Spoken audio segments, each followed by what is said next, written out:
guys, I am so excited to be sharing with y'all today the word that God has really placed on my heart. But before I get started, I wanted to let y'all in on a little fun fact and weird quirk of mine that I do, and that's that whenever I get home at night, I love to just turn off my car and sit in the silence for like 15 to 20 minutes. And normally during this time, I will just finish the fast food I picked up on my way home from work, or I'll scroll through social media, or there's even been times when I've just honestly fallen asleep because I'm exhausted and I was just too tired to move. But more often than not, what I like to take this time to do is to practice praying to God and thanking God, but also to practice listening to God as well.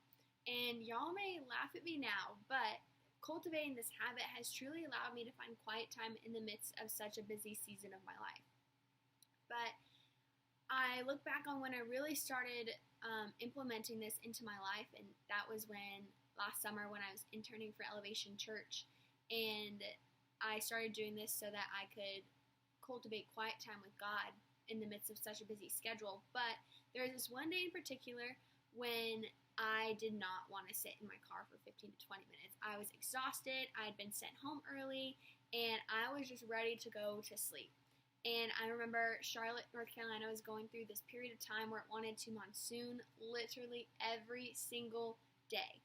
And of course, as soon as I had pulled into my driveway to get had gotten home and ready to open the door and get out of the car, it was like the floodgates of heaven literally opened and it started monsooning. And of course, this happens on the one day in particular when I just want to go home and shower and go to sleep. But it turns out that it started raining so hard I couldn't even open my car door. So once like 15 to 20 minutes go past, it was probably only about 2 or 3 minutes. It really wasn't a long time at all, but it felt like forever because I wanted to rush it. And the rain had stopped. I got out of the car, and there is the most beautiful rainbow I had ever seen in my life. And what I love about rainbows is not only that they're amazing to look at and they're beautiful, but also because they represent the fulfillment of God's promises. And I think a lot of times in life, I look back on the situation and it makes me realize that we dream of the promise, but we dread the process that it takes to get there. So that brings me to my title today, Rain is a Good Thing. Now, in the book of Genesis, which I'm sure we're all familiar with, we find the story of Noah and the ark. This story I'm sure we're also all familiar with. It's taught in Sunday schools. We probably grew up all learning about it, but just in case you aren't familiar with it and it's been a while, just a little refresher for you.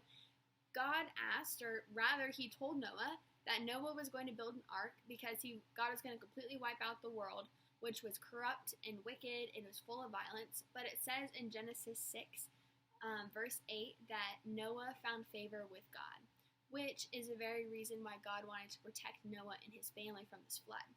And I remember being young and hearing about the story of Noah and his obedience, and I couldn't help but think that I was just so glad I was not Noah in this moment. Honestly, because if God told me to build an ark and that was going to rain for 40 days and 40 nights, I'd be like, God, but are you sure? It's looking pretty sunny right now. And then not to mention how detailed this ark was, forget about it. I surely would have messed it up. And just as I began thanking God for choosing me not to build Noah's ark, I realized that he called me to build my own.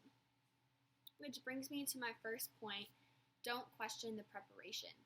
So how many of you guys were that 3-year-old little kid that asked why?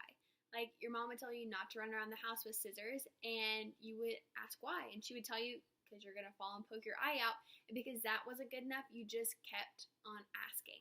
Well, I personally never really grew out of this phase, and I found myself spring 2018, I was attending the Southeastern University's main campus in Lakeland, Florida at the time, and I remember sitting in the campus pastor's office, Pastor Phil, and was sitting there and just really upset and crying because I had just found out I wouldn't be able to lead a mission trip team back to Uganda for the summer.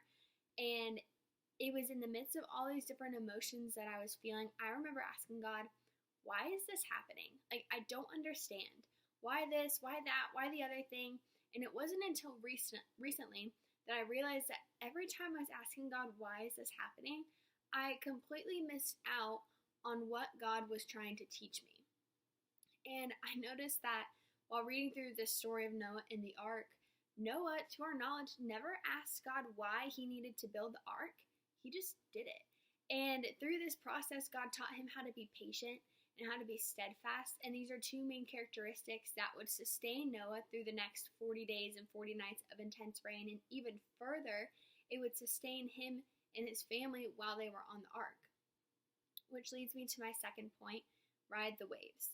So when I found out I wasn't going to be able to go back to Uganda for the summer, I was heartbroken. I felt like I lost control over what my summer was going to look like.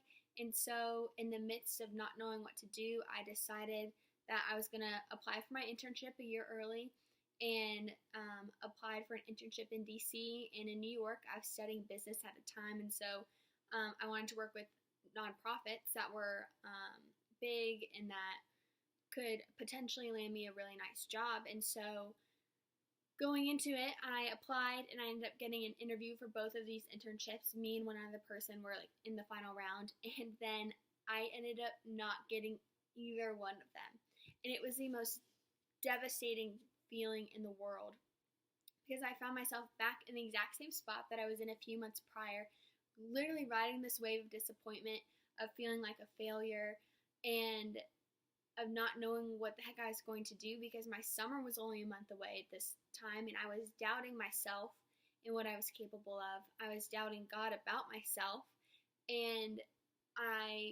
but I wasn't necessarily doubting God because I came to this conclusion that I was stepping out of my ark before it was time.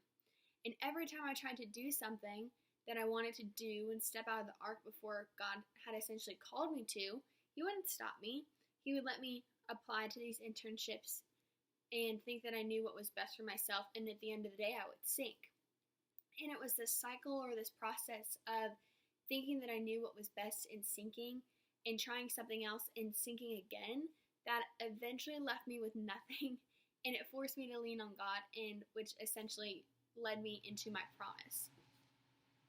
Because you see, what's so fascinating about this story is that the ark is what separated Noah from the water, and it was essentially the vessel that kept him from drowning, but the rain was what propelled him into his promise. The very thing that was sent to literally destroy the world took Noah into his promise because of his obedience. Which brings me to my third point, the aftermath.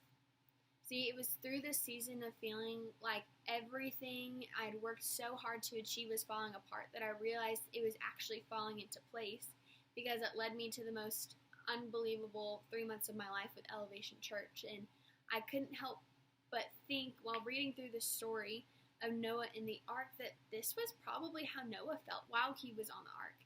Everything around him was being destroyed as he knew it by this process of the flood, but when God gave Noah the command to step out of the ark a year later, He was also giving Noah the command to step into a world full of new promises and new hope and new life, and everything began to fall into place for him.